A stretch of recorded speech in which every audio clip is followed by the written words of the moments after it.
Sanibonani, welcome back to my channel. Welcome back to Mkosi Nophilile. Ngiyabonga kakhulu for coming. Thank you very much. Merry Christmas. Let's hope ube nokhisimuso omuhle. Ngiyabonga kakhulu ukuthi ungeneke ku video.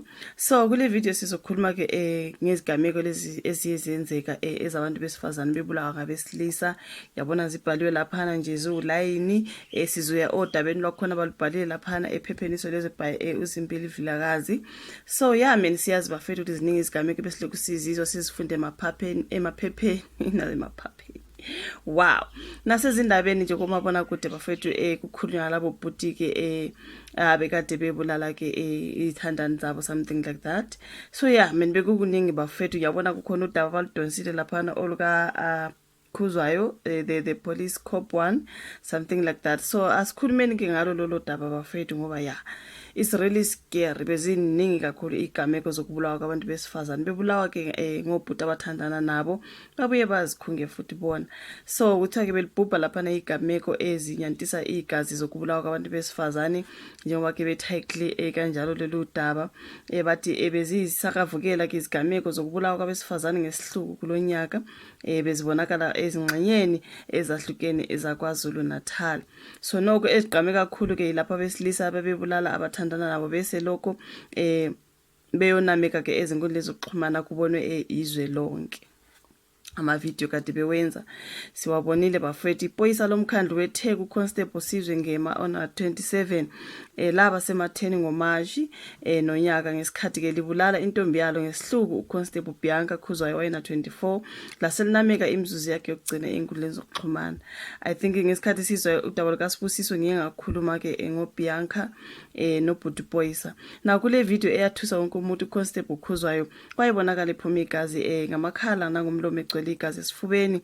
Lesi sigameko senzeka efletini likamsolo ke enkabeni yeTheku.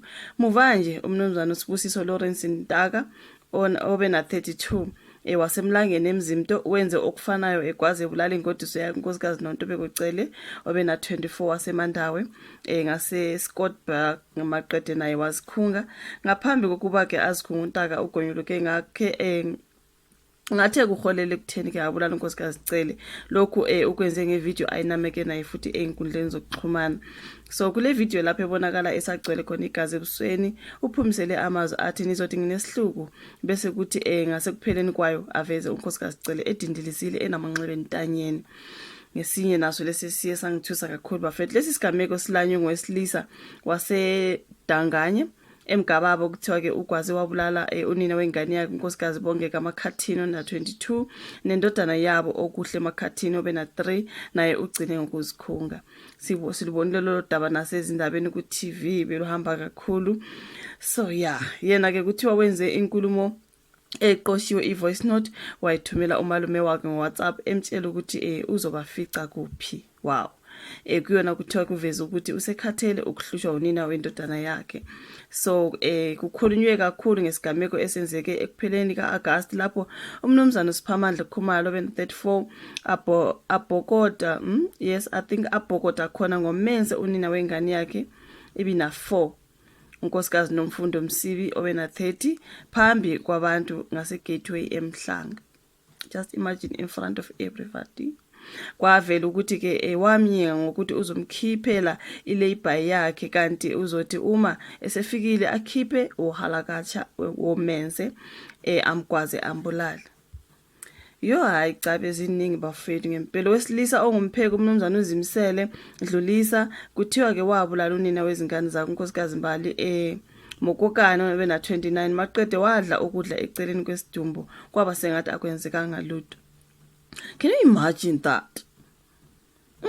Isigameko kuthiwa senzeke Lusaka eNanda lapho ke bebehlala khona bobabili lwaba indaba ogudwini udaba lwabesifazana ababili ke ngolunye lolu ababe ngabangani unkosikazi Anele Mbokazi obena 29 nomngani wakhe unkosikazi Zizipho Gabisa wena 30 akwatholakala idumbu zabo zidindilizile eKinville. So sad. They were so beautiful, eh? Udokotela Manqoba Myeni ongudokotela oweluleka ngezengqondo eThekwini usihlabe wasihliza ke isenzo sabesilisa ababulala abathandana bese benameka izinkundleni zokuxhumana ke amavideo. Izinkundla zokuxhumana nazo zinendima embi ezidlalayo kulesi sihlava esikhona manje. Laba besilisa abanameka izinkundleni zokuxhumana basuke behlambalaza. Ngempela kungani ubulale umuntu bese lokho uyakusakaza? Kusho uDokotela Myeni. Uthe okubi ngalesi sihlava ukuthi kuye kuzwakale kuphela uhlangothi lowesilisa echaza ngomnyombo wesinqumo asuke esefinyelele kusona. Asibe sisaluthola ke uhlangothi lwesifazane naye sizwe kuyena ngoba ke usuke esebulewe. Kusho kanje ke ubaba Myeni wexwayise abesifazane ukuthi mabasheshe baziqaphele izimpawu zomuntu wesilisa okungenzeka ngelinye ilanga agcine esembulala. Akekho umuntu wesilisa ongaqhamuka esekubulala nje engazange akuhlukumeze ngaphambilini. Ngokujwayelekile ukubulala kwenzeka emva kochungechunge lomlando wokuhlukumezeka kwesifazane, kodwa ke abekezele kunjalo.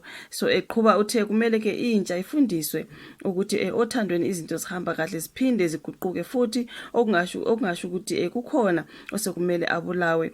Uphose inselelo kwabasuke besondelene nowesifazane ohlukunyezwayo wathi abamlekelele ukuthi abike emaphoyiseni futhi ahambe abeluleki ukuze abone ukuthi kufanele aphume ebudlelwaneni obumhlukumezayo ithuba lisekhona.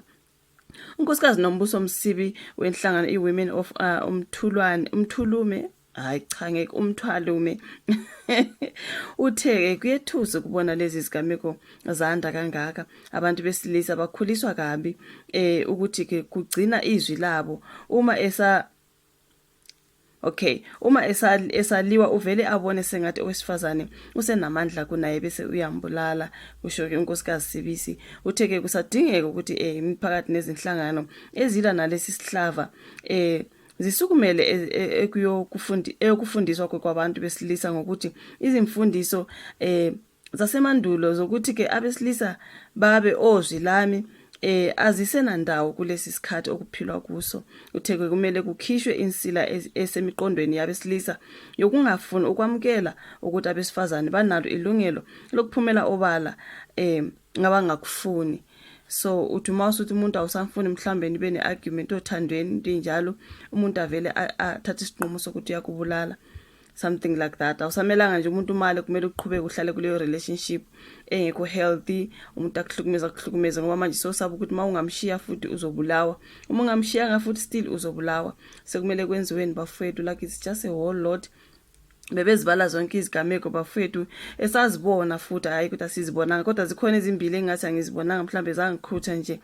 Ezabodada babili I think ngazibona, ezalo wabulala omunye waqede wadla ukudla eceleni kwakhe bengasibonanga bengiqala ukusizwa, something like that. It's just so horrible, man. How do you even eat eceleni komuntu esedlulile emhlabeni umbulele wena okwakho? It's just so horrible and terrifying, you know what I mean? So yeah, man, you guys bebezibala nje bafethu bethi u2024 lo ube ngomunye unyaka onzima and awukaphela, sikhumbula awukapheli khona sidla uKhisimusi sisanenye iviki. Asithandazeni bafethu ukuthi singabe sisazwa, siyazi ukuthi makuKhisimusi kanje kuhlekene imndeni nani kuningi futhi okwenzekayo. Abantu baloko bekhala einkundleni zokuxhumana ukuthi you guys ngeKhisimusi sisazozo kuningi xabana kwemndeni and all sort of, because abantu babehlangene something like that beyoLukhisimusi kugcine sokukhulunyishana kambi sekuliwa. Let's hope abantu babe neKhisimusi omuhle bafethu, kungabi khona okhuluma kabi nomunye, something like that. Abathanda naye sibona abanye baphumile baye ezindaweni zokujabulisa eningi. Let's hope all goes well, kungabi khona isidumbu somuntu esiyophuma, something like that. So because wow, this is just so much, you guys. Angazi issue vola ka comment section, uyilike ke video, subscribe, share bese siyaphinda sihlangane kwenye ezolandela. Bye.